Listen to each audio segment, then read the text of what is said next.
portion of Vayeshev records the feud between Joseph and his brothers. The brothers initially had rendered a guilty verdict involving a capital offense against Joseph, had sentenced him to death, but through some lobbying on the part of Reuben, decided rather than doing that to throw him into a pit, and eventually they sold him to some travelers who were going down to Egypt. They placed a ban of excommunication if anybody were to tell Jacob that Joseph had been sold. So the question comes up, there were people who knew, who were not part of this group of 10 brothers. For example, it says Isaac was still around.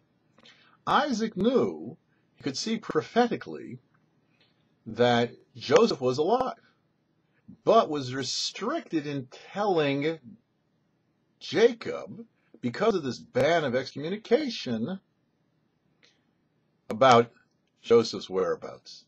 And we can say so far as to go that the Almighty did not tell Jacob prophetically of Joseph's being in Egypt, because of this same ban of excommunication. So in other words, the Almighty was adhering to a ban of excommunication set by the brothers against telling Jacob that Joseph was still alive. This is very perplexing.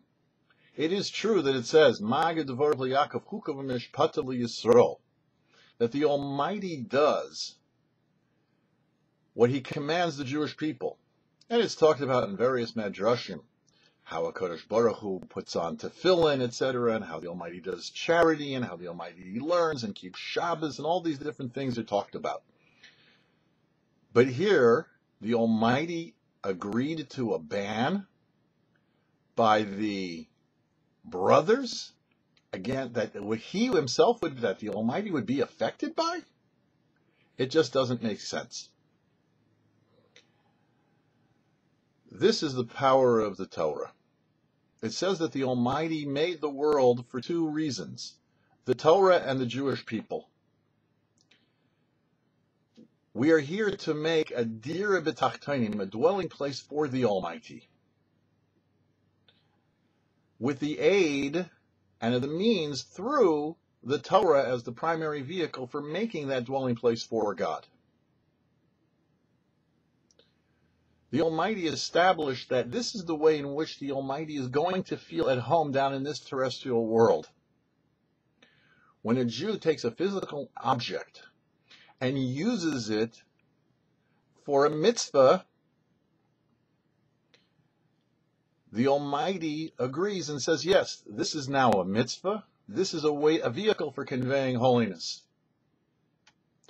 And when a Jew adheres to a prohibition and doesn't eat something which is not kosher, doesn't do something that is not kosher, the Almighty agrees and says, yes, this is a vehicle for bringing godliness into the world. And even those rabbinic decrees that forbid the sudden consumption of something now become a vehicle for conveying godliness in the world as well by their non-adherence, by not doing them.